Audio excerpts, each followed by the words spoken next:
بسم الله والصلاة والسلام على سيدنا محمد عليه أفضل الصلاة والسلام. اليوم يا بنات رجعت لكم فيديو جديد، وفيديو اليوم أكلة الفريكة اللذيذة الشتوية. هذه الفريكة اللي عندي أنا حاطة عليها ملح عشان أحفظها، عندي كمية من الفريكة الخشنة وحاطة عليها ملح عشان أحفظها، أو قرون من الفلفل الحار اللي ورجتكم إياه امبارح. وعندي هون دجاج، هاي دجاجة طلعتها، فبدي أنقع الفريكة بماء ساخن ساعتين عشان أطبخها معاكم بعد ما أسلق الدجاج. بديش أكثر لأني أنا طالعة بكرة، فبدي أعمل بس يعني على قدر الغدا اليوم كمية صغيرة.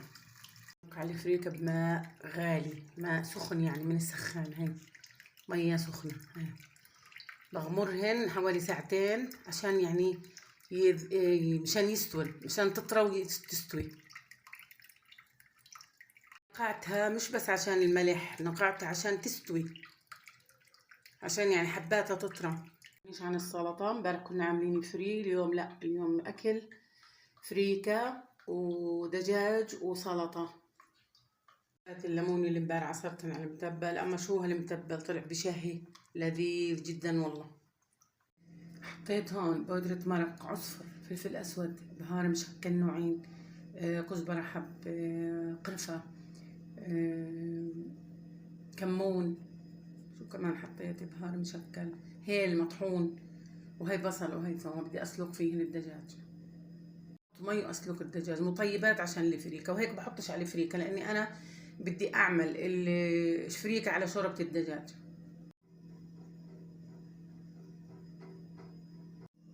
هاي الدجاج فك، وإلي ساعتين ناقعة الفريكه، إلي ساعتين. الآن بدي أنظف الدجاج، أحط خل وملح وطحين وهي ليمون وأنظفه، وبعد ما أنظفه أخلص أسلقه، وبعدين نعمل الفريكة على الشوربة تبعته.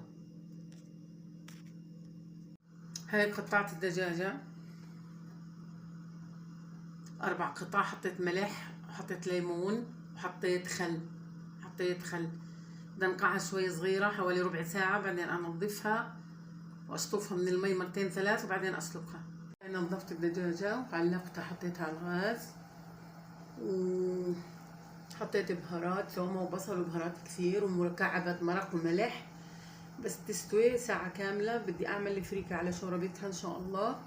بدي أزيد مي عليها المي، ويعني زدت عليها المي عشان تطلع شوربة كويسة عشان أعمل عليها الفريكة. حطيتها ساعة كاملة. اليوم بدي أطبخ فريكة ودجاج وأعمل سلطة. فريكة إلي زمان ناقعها، بدي أستنى الدجاج إنه يعني تبدأ الشوربة يستوي الدجاج، بعدين نعمل الفريكة.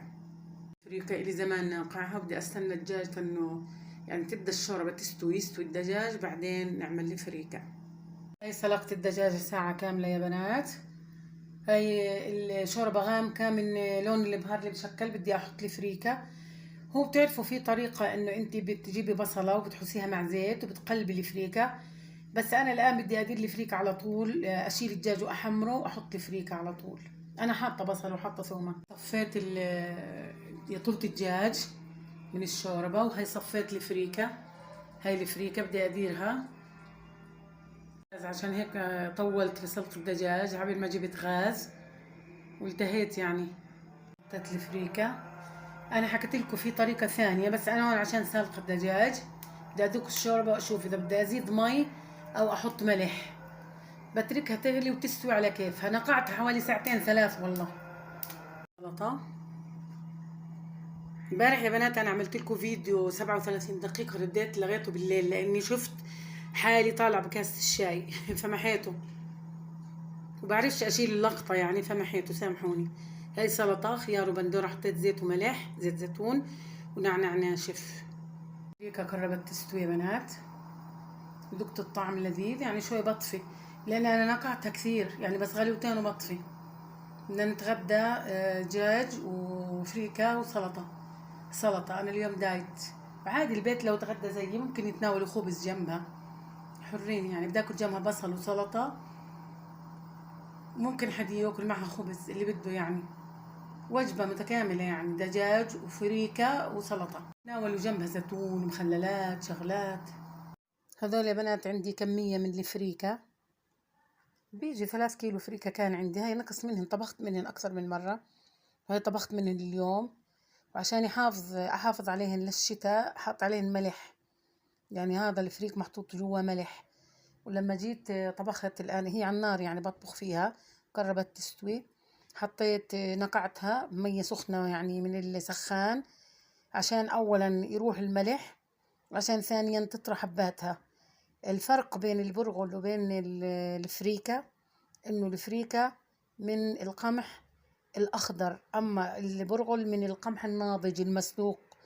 الفريكة بيجيبوها بتكون سنابل بيحرقوها حرق، وبتكون حبتها أكبر من حبة البرغل، وبتكون البرغل مسلوق.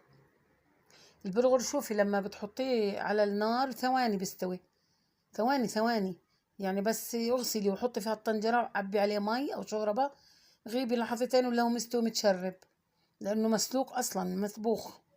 بنات أنا كثير عملت أشياء عن الفريكة، وحكيت عن فوائدها وعن مدارها، وحكيت عن كيف بنعملها في القنوات. لما عملت قناتين غير هاي، يعني عملت هاي 3 قناة بعملها، وحكيت كثير وكنا نحكي. وبعدين الفريكة هي يعني بديل عن الرز، ولكن سعرات نفسها، سعرات الأرز وسعرات الفريكة نفس الإشي، لكن سعرات البرغل أقل.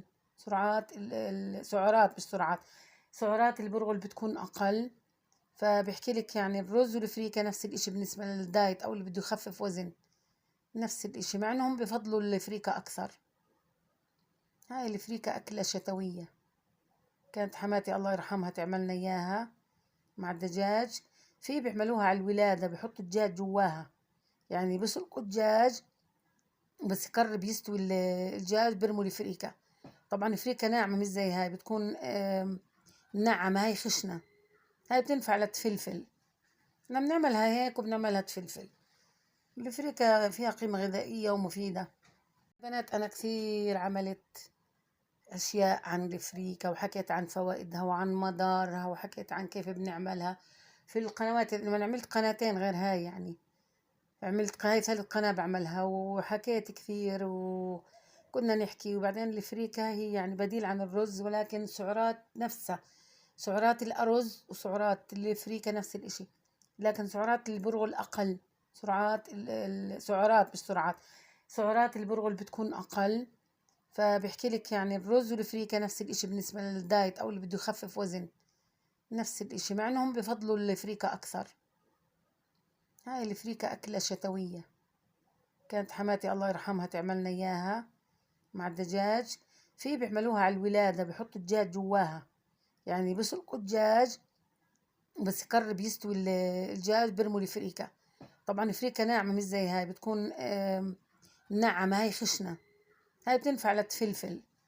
احنا بنعملها هيك وبنعملها تفلفل. الفريكة فيها قيمة غذائية ومفيدة.